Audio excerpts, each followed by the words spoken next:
ಅದು ಆನಂದ ತೀರ್ಥ.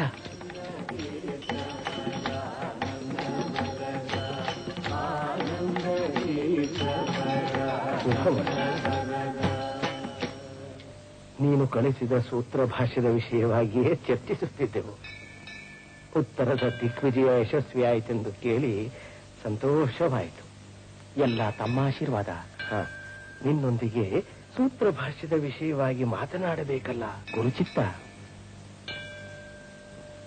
ನಿನ್ನ ಭಾಷ್ಯ ಹಿಂದಿನ ಎಲ್ಲ ಭಾಷೆಗಳಿಗಿಂತ ತೀರ ಭಿನ್ನವಾಗಿದೆ. ಹೌದು, ಇನ್ನೊಬ್ಬರ ತಲೆಯಲ್ಲೇ ನಾವು ಬದುಕಬೇಕೆ? ನಾನು ನನ್ನದಾಗಿ ಕಂಡುಕೊಂಡ ಸತ್ಯವನ್ನು ಹೇಳಬೇಡವೇ? ಹೇಳಬೇಕು, ನಿಜ. ಆದರೆ ನಮ್ಮ ಪಾಂಡಿತ್ಯ ಸತ್ಯ ಎಂಬ ಭರವಸೆ ಬಂದಾಗ, ಪೂರ್ಣತೆಯ ಅನುಭವ ಬಂದಾಗ ಖಂಡಿತ ಹೇಳಬೇಕು. ಪೂರ್ಣತೆ ಒಂದು ಸಾಪೇಕ್ಷ ವಸ್ತು. ಈ ಜಗತ್ತಿನಲ್ಲಿ ಯಾವುದೂ ಪೂರ್ತಿಯಾಗಿ ಪೂರ್ಣವಲ್ಲ. ಆದರೆ ಎಲ್ಲವೂ ಅದರದರ ಮಟ್ಟಿಗೆ ಪೂರ್ಣ. ಹಲವು ಗಾತ್ರದ ಪಾತ್ರೆಗಳಿರುತ್ತವೆ. ನೀರು ತುಂಬಿದಾಗ ಎಲ್ಲವೂ ತುಂಬಿಕೊಳ್ಳುತ್ತವೆ. ಕೆರೆ, ಬಾವಿ, ನದಿ ಕೂಡ. ಎಲ್ಲವೂ ಅದರ ಗಾತ್ರಕ್ಕೆ ಪೂರ್ಣ. ಆದರೆ ಎಲ್ಲವೂ ಅಪೂರ್ಣ. ತುಂಬಿಕೊಂಡ ನೀರಿಗಿಂತ ಮಿಕ್ಕ ನೀರೇ ಹೆಚ್ಚು. ಅದರಂತೆಯೇ ಈ ಜಗತ್ತು, ಅದರಂತೆಯೇ ಈ ಜೀವ. ಅನಂತವಾದ ಪೂರ್ಣತೆ ಭಗವಂತನದು ಮಾತ್ರ. ಹೌದು, ಆ ಪೂರ್ಣತೆ ಒಂದೇ ಸತ್ಯ. ಈ ಪೂರ್ಣತೆಗಳೆಲ್ಲ ಮತ್ತೆ ಬರಿದಾಗುವಂಥವು. ಅನಿತ್ಯ, ಅದಕ್ಕೆಂದೇ ಅಸತ್ಯ.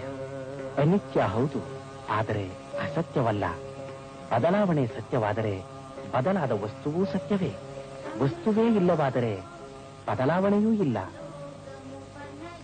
ಗಿಡ ಚಿಗುರುತ್ತದೆ, ಹೂವು ಬಿಡುತ್ತದೆ, ಮೊಗ್ಗು ಅರಳುತ್ತದೆ, ಬಾಡುತ್ತದೆ, ಉದುರು ಬೀಳುತ್ತದೆ.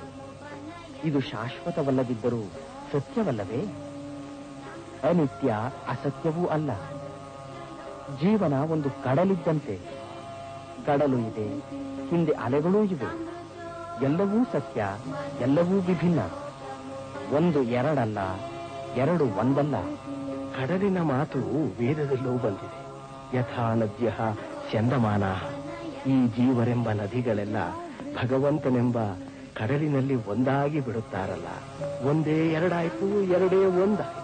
ನದಿಗಳ ನೀರು ಕಡಲಿನಲ್ಲಿ ಒಂದಾಗಲಿಲ್ಲ, ಬೆರೆತುಕೊಂಡವು. ಹಾಲು ನೀರಾಗಲಿಲ್ಲ, ನೀರು ಹಾಲಾಗಲಿಲ್ಲ. ಯಾವುದೂ ಒಂದಾಗಲಿಲ್ಲ. ಸಾವಿರ ಬಗೆಯ ಮರಗಳು, ಸಾವಿರಾರು ಎಲೆಗಳು. ಒಂದರಂತೆ ಇನ್ನೊಂದಿಲ್ಲ. ವೈವಿಧ್ಯ ಸಹಜ ಧರ್ಮ. ಜೀವರೂ ಅಷ್ಟೇ. ನಿಮ್ಮಂತೆ ನಾನಾಗುವುದಾಗಲಿ, ನನ್ನಂತೆ ನೀವಾಗುವುದಾಗಲಿ ಪೂರ್ಣತೆ ಅಲ್ಲ. ನಾನು ಪೂರ್ಣವಾಗಿ ನಾನಾಗುವುದೇ ನನ್ನ ಮೋಕ್ಷ. ಇದು ವಾದವಲ್ಲ, ಅನುಭವದ ಸತ್ಯ. ನಮ್ಮ ಅನುಭವವೇ ನಮಗೆ ಮೋಸ ಮಾಡಬಾರದೇಕೆ? ಹಾವು ಎಂದು ಗ್ರಹಿಸಿದ್ದು ಹಗ್ಗವಾಗಿ ಬಿಡಬಹುದು. ಈ ವಿಶ್ವವೂ ಹಾಗೆಯೇ. ಕತ್ತಲೆಯ ದಾರಿಯಲ್ಲಿ ಒಬ್ಬ ಹೋಗುತ್ತಿರುತ್ತಾನೆ. ದೂರದಲ್ಲೇನೋ ಬಿದ್ದಿದೆ. ಹಾವು ಎಂದುಕೊಂಡಿತು ಮನಸ್ಸು. ಆದರೆ ಬುದ್ಧಿ ಅಲ್ಲಿಗೇ ನಿಲ್ಲಲಿಲ್ಲ, ಪರೀಕ್ಷಿಸಿತು. ಮನಸ್ಸಿನ ಗೊಂದಲಕ್ಕೆ ಬುದ್ಧಿಯ ತೀರ್ಮಾನ.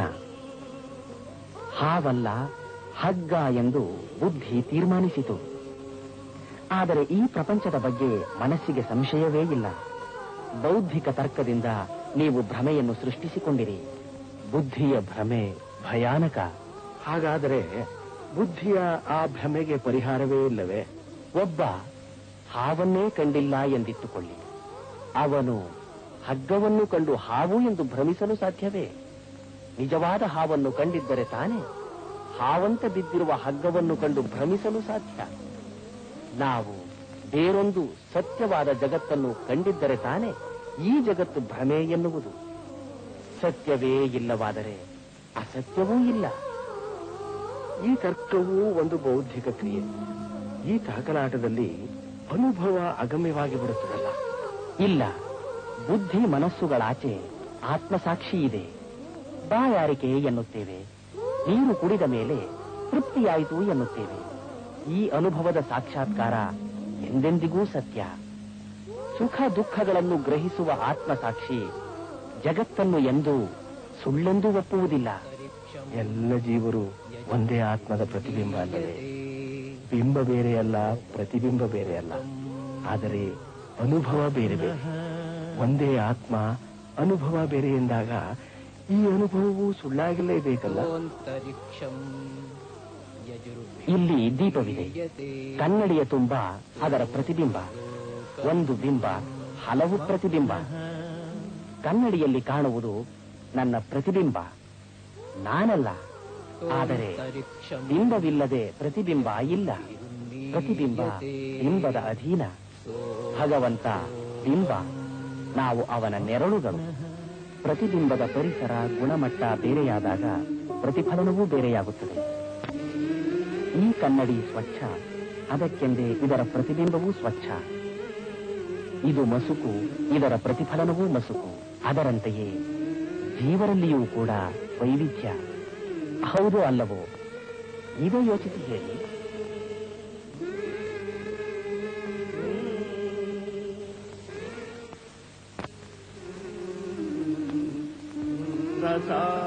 ಹಿರಿಯತಿಗಳೇ ಬನ್ನಿ.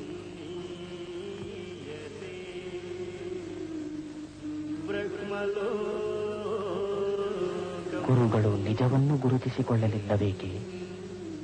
ಈ ಹೃದಯವೇ ಒಂದು ಸಮುದ್ರ. ಸಮುದ್ರ ಮಥನ ನಡೆಯಬೇಕು. ಅಮೃತ ಮೇಲೆದ್ದು ಬರಬೇಕಪ್ಪ. ಈ ನಾಭಿ ಮೂಲದಿಂದ ನೆತ್ತಿಯ ತನಕ ಹರಿದಿದೆಯಲ್ಲ ಸುಷುಮ್ನ ನಾಡಿ, ಅದೇ ಮಲಗಿದ ಹಾವು, ಕುಂಡಲಿನಿ ಶಕ್ತಿ. ಅದು ಜಾಗೃತವಾಗಿ ನಾಭಿ, ಹೃದಯ, ಕಂಠ, ಭ್ರೂಮಧ್ಯ ಹಾಗೂ ಶಿರಸ್ಸಿನ ಮೂಲಕ ಮೇಲಕ್ಕೆ ಹರಿದು ನೆತ್ತಿಯಲ್ಲಿ ಹಡಿಯೆತ್ತಿ ನಿಲ್ಲಬೇಕಪ್ಪ. ಆಗ ಒಳಗಣ್ಣು ತೆರೆದುಕೊಳ್ಳುತ್ತದೆ. ಆ ಅಂತರಂಗ ದರ್ಶನವನ್ನೇ ನಾವು ಹಾಲುಗಡಲಲ್ಲಿ ಶೇಷಶಾಹಿಯಾದ ನಾರಾಯಣ ನಾರಾಯಣ ಎನ್ನುವುದು. ಈ ಒಳಗಿನ ಕೇಂದ್ರಗಳ ಊರ್ಧ್ವಗತಿಯ ಸಂಕೇತವಾಗಿ ಈ ಊರ್ಧ್ವ ಪುಂಡ್ರ.